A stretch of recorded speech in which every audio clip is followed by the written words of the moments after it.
او کما قال علیہ الصلاۃ والسلام۔ محترم سامعین، نوجوان بھائیوں، پردہ نشین اسلامی مائیں اور بہنیں، ہر قسم کی حمد و ثنا، عظمت و جلال، بڑائی، بزرگی، کبریائی اللہ رب العزت کے لیے لائق اور سزاوار ہے، جس نے بے شمار نعمتیں ہم پر نازل کی۔ درود و سلام ہم انبیاء کرام پر، بالخصوص اللہ کے آخری پاک پیغمبر جناب محمد عربی صلی اللہ علیہ وآلہ وسلم پر، جن کے ہم اور آپ امتی ہیں۔ اللہ رب العالمین کے احسانات میں سے اور اس کی نعمتوں میں سے ایک نعمت، بڑی نعمت جو ہمیں ملی، وہ رمضان کے ایام تھے، رمضان کا مہینہ تھا، جس میں اللہ سبحانہ و تعالی نے ہمیں زندگی بخشی اور عبادات کا موقع عطا فرمایا، اور اس کے بعد اللہ رب العالمین نے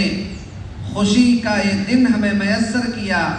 جسے ہم اور آپ عید کے نام سے جانتے ہیں، اور جس خوشی کے اظہار کے لیے ہم اور آپ یہاں پر اکٹھا ہوئے ہیں، یہ ہماری خوشی ہے، ہماری عید کا دن ہے، اور مسلمانوں کی عید کا دن ہے، جشن کا دن ہے، اور یہی اہل اسلام کی عید ہے۔ جو عید کسی غیر شرعی طریقے پر شروع نہیں ہوتی ہے، جو عید کسی کو تکلیف سے شروع نہیں ہوتی ہے، بلکہ جو عید اللہ رب العالمین کے تکبیر سے اور اللہ رب العالمین کی تحمید سے اور اللہ رب العالمین کے لیے تہلیل سے شروع ہوتی ہے، یہی ہماری عید ہے کہ ہم خوشیاں بھی مناتے ہیں تو پاک پروردگار کی عظمت کو بلند کرتے ہوئے مناتے ہیں۔ ہم خوشی کا آغاز کرتے ہیں اللہ رب العالمین کے لیے تکبیر پڑھتے ہوئے، اللہ اکبر کہتے ہیں۔ ہم خوشی مناتے ہیں اللہ رب العالمین کے لیے اس کی وحدانیت کا اقرار کر کے، اور عبادت کو اللہ رب العالمین کے لیے خالص کر کے ہم لا الہ الا اللہ کہتے ہیں۔ ہم خوشی مناتے ہیں تو اللہ رب العالمین کے لیے شکر بجا لاتے ہوئے ہم اللہ رب العالمین کے لیے کہتے ہیں وَلِلَّهِ الْحَمْدِ، ساری تعریفیں اللہ رب العالمین کے لیے ہیں۔ یہی اہل اسلام کی خوشی ہے، یہی مومنوں کی خوشی ہے، اور یہی ہماری خوشی ہے کہ ہم اللہ رب العالمین کی تکبیر و تحمید اور تہلیل سے دن کا آغاز کرتے ہیں، اس کے لیے شکرانہ بجا لاتے ہیں، اور یہی ہماری سب سے بڑی خوشی ہے، کیونکہ خوشی اس بات کی ہے، عید اس بات کی ہے کہ اللہ رب العالمین نے رمضان کا مہینہ عطا کیا، جس مہینے میں گردنیں جہنم سے آزاد کی جاتی ہیں، جس مہینے میں اللہ رب العالمین کی مغفرت اور اللہ رب العالمین کی رحمت جوش میں ہوتی ہے، جس مہینے میں بندوں کے لیے کامیابی متعین ہوتی ہے، انہی لوگوں کے لیے اصل خوشی ہے۔ خوشی یہ نہیں، عید یہ نہیں کہ انسان اچھے اچھے کپڑے پہن لے، خوشی اور عید یہ نہیں کہ انسان بہترین کھانا کھا لے، خوشی یہ نہیں کہ انسان عمدہ عمدہ سواریوں کا انتظام کر لے۔ خوشی در حقیقت اس شخص کے لیے ہے جس نے رمضان کو پایا، اور رمضان کو پا کر کے اللہ رب العالمین کی اتنی عبادت کر لی، اللہ رب العالمین کے سامنے اتنا رو لیا، اور اللہ رب العالمین سے اپنے گناہوں کی بخشش کروا لی، وہ کامیاب ہو گیا۔ باقی تو ناکامی ہے، باقی تو نامرادی ہے، کیونکہ یہ نامرادی نبی اکرم صلی اللہ علیہ وسلم نے اس کا اعلان کیا ہے کہ اگر انسان رمضان کا مہینہ پایا اور رمضان کا مہینہ پانے کے بعد اس سے رمضان ویسے ہی گزر گیا کہ وہ رب کو راضی نہ کر سکا، وہ اپنے گناہوں کی بخشش نہ کروا سکا، وہ معافی نہ مانگ سکا، وہ حقوق کی ادائیگی نہ کر سکا، تو پھر ایسا انسان تو بھائی ناکام و نامراد ہے۔ اس لیے پیارے بھائیوں اور دوستو، اصل خوشی انہی لوگوں کے لیے ہے جنہوں نے رب کو راضی کر لیا۔ اصل عید انہی کی ہے جنہوں نے قیام اللیل میں رب کے سامنے رب کے حضور گڑ گڑا کر کے اپنے گناہوں کی معافی مانگ لی۔ پیارے بھائیوں اور دوستو، اللہ اکبر لا الہ الا اللہ، واللہ اکبر وللہ الحمد۔ یہ عید کا دن ہے، اس عید کے دن پہ میں آپ لوگوں کو یاد دہانی کرانا چاہوں گا، تذکیر کرانا چاہوں گا، اپنے ان بھائیوں کو پیغام مسرت اور ان کو مبارکباد دینا چاہوں گا جنہوں نے اللہ رب العالمین کی خوب عبادت کی، خوب بندگی کیے، خوب طاعات کیے، مسجدوں کو آباد کیا، تلاوت قرآن کیا، صلاۃ کا اہتمام کیا، قیام اللیل کیا، اور آج اپنا انعام لینے اللہ رب العالمین کے لیے شکر بجا لانے یہاں اس عیدگاہ میں حاضر ہوئے۔ پیارے بھائیوں اور دوستو،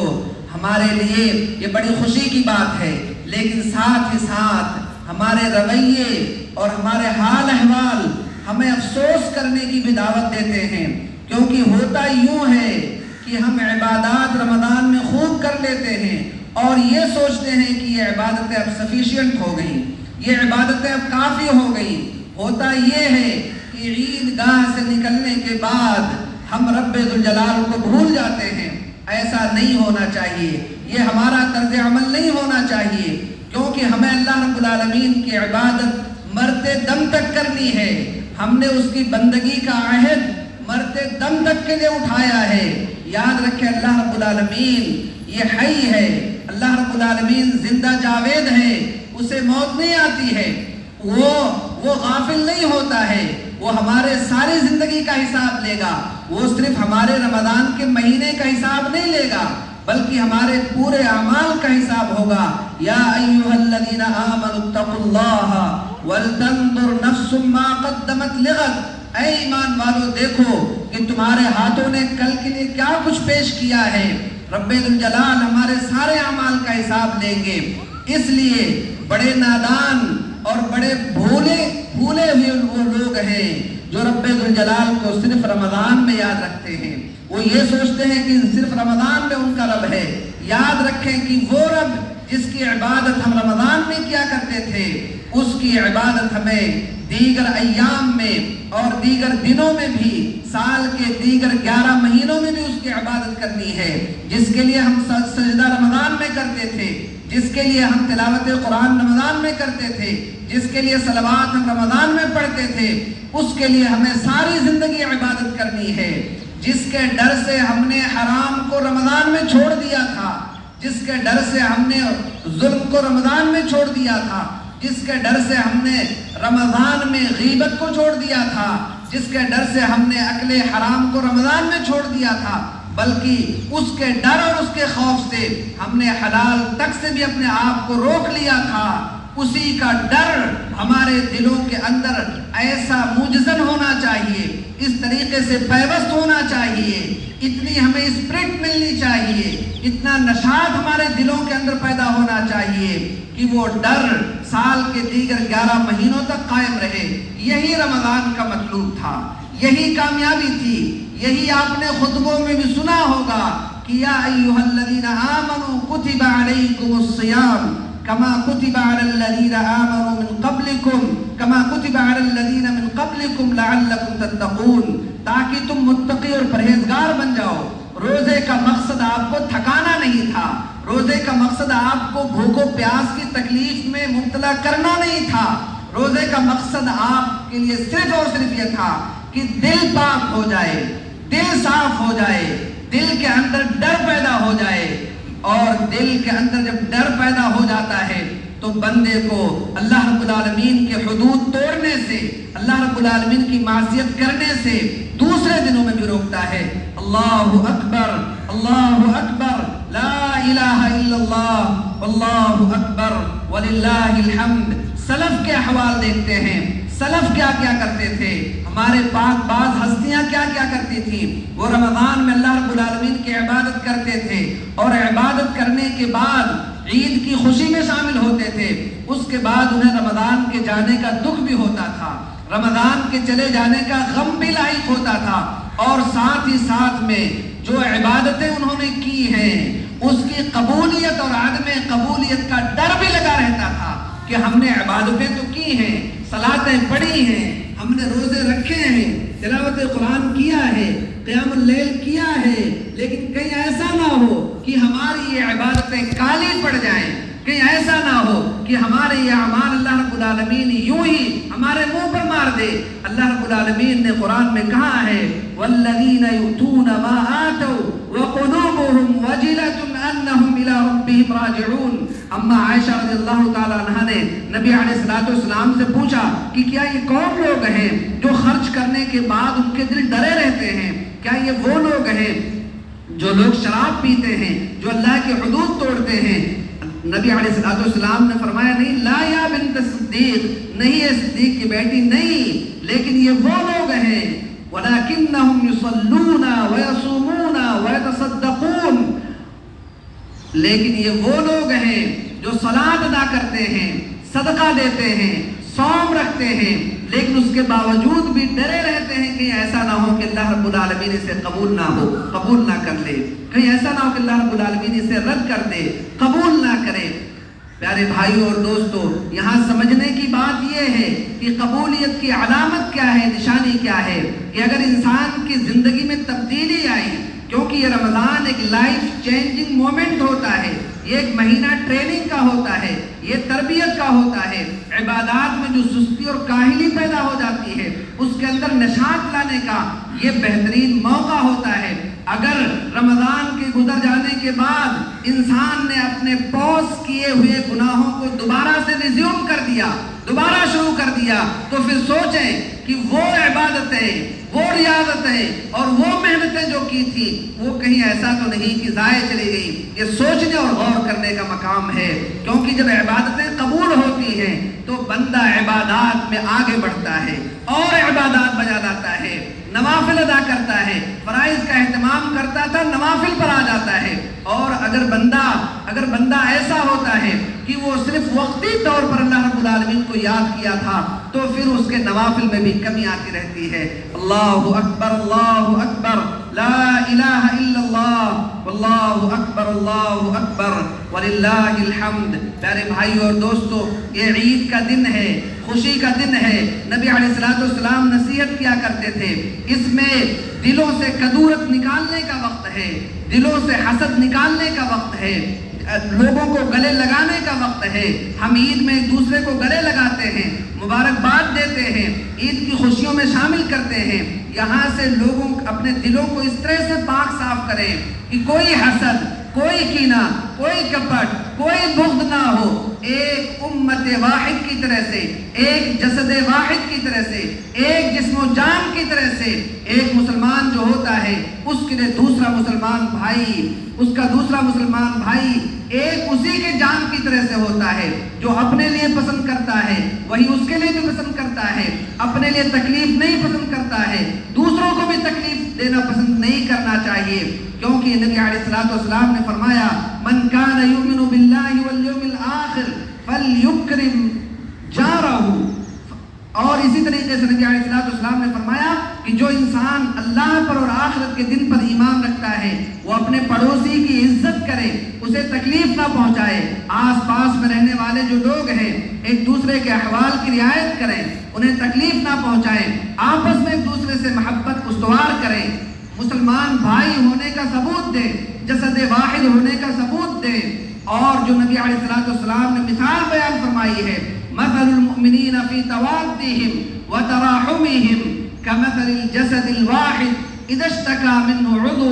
تداعى له سائر الجسد بالسہر والحمى، کہ مسلمانوں کی، مومنوں کی آپس میں مثال ایک جسم کی طرح سے ہے، جس طرح سے کہ جسم میں کہیں کسی عضو کو تکلیف پہنچتی ہے، کوئی عضو بیمار ہو جاتا ہے تو سارا جسم درد و الم میں کراہ اٹھتا ہے، تکلیف محسوس کرتا ہے۔ اسی طریقے سے جب ہمارے بھائیوں کو یا کہیں کسی مسلمان کو کوئی تکلیف ہو، کسی پڑوسی کو تکلیف ہو تو اس درد کو محسوس کریں، اس کو ختم کرنے کی کوشش کریں۔ نبی علیہ السلام نے فرمایا المسلم اخو المسلم، مسلمان کا بھائی ہے، من نفس عن مسلم کربتا نفس اللہ عنہ کربتا من کرب یوم القیامہ، کہ جو کسی مسلمان سے کسی پریشانی کو دور کرے گا اللہ رب العالمین قیامت کے دن اس کی پریشانیوں میں سے کوئی پریشانی کو دور کر دیں گے۔ پیارے بھائی اور دوستو، یہ عید بڑا سارا پیغام لے کر کے آتا ہے، بڑی خوشیاں لے کر کے آتا ہے،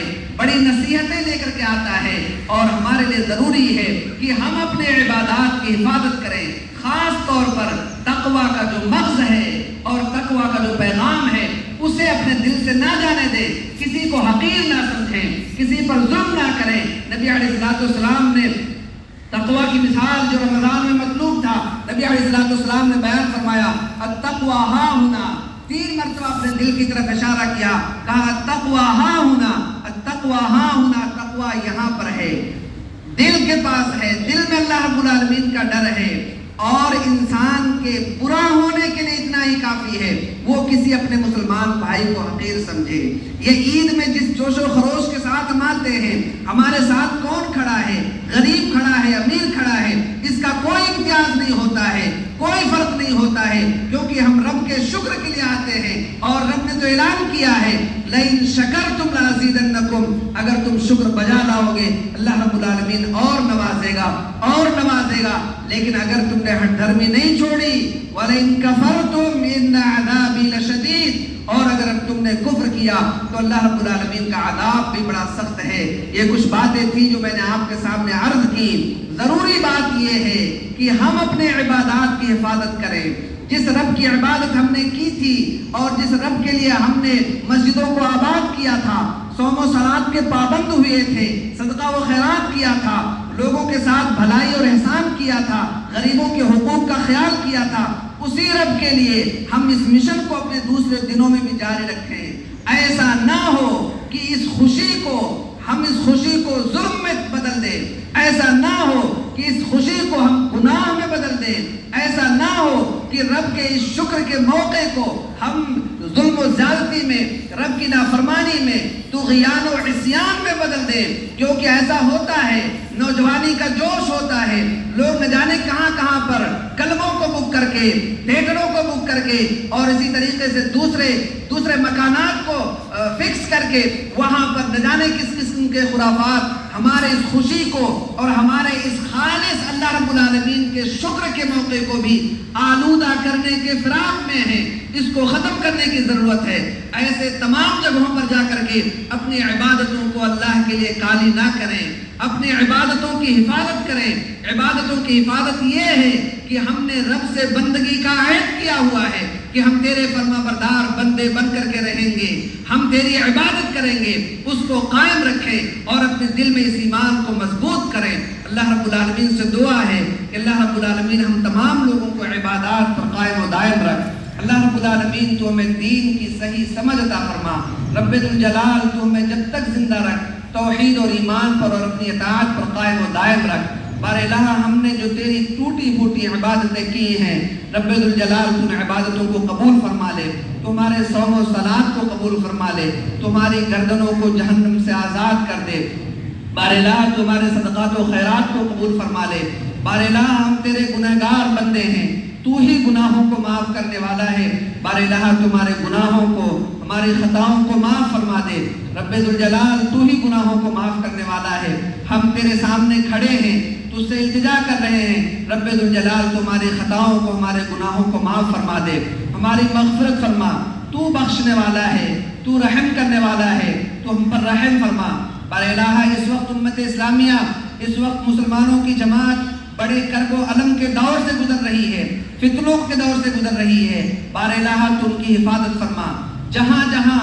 جس دنیا کے جس خطے میں بھی مسلمان پریشان حال ہیں، بار الہ تو ان کی مدد فرما، تو غیب سے اپنی مدد نازل فرما۔ بار الہ تو ان کی حفاظت فرما، ان کی عصمتوں کی حفاظت فرما، ہمارے خواتین کی حفاظت فرما۔ بار الہ تو ہمیں طاعت کی توفیق دے۔ رب ذوالجلال جو تیرے راستے میں شہید ہوئے ہیں، تو ان کی شہادتوں کو قبول فرما لے۔ رب ذوالجلال جو مجروحین ہیں، جو زخموں سے چور ہیں، رب ذوالجلال تو ہی ان کا مداوع کرنے والا ہے، تو ان پر رحم فرما۔ بار الہ تو ہمارے حالتوں کو تبدیل کر دے، ہمیں اپنی عبادت پر لگا دے۔ رب ذوالجلال تو ہی ہمارے حالتوں کو تبدیل کرنے والا ہے، تو دلوں کے حال کو جاننے والا ہے۔ ہم غریب ہیں، فقیر ہیں، رب ذوالجلال تو ہماری مدد فرما۔ بار الہ تمہاری غیب سے مدد فرما۔ رب ذوالجلال تو ہمیں شیطان کے مکر و فریب اور اس کی عداوت سے رب ذوالجلال تمہاری حفاظت فرما۔ رب ذوالجلال تم تمام مسلمانوں کو اپنی بندگی پر قائم و دائم رکھ، ہمارے دلوں کو اپنی اطاعت پر جما دے،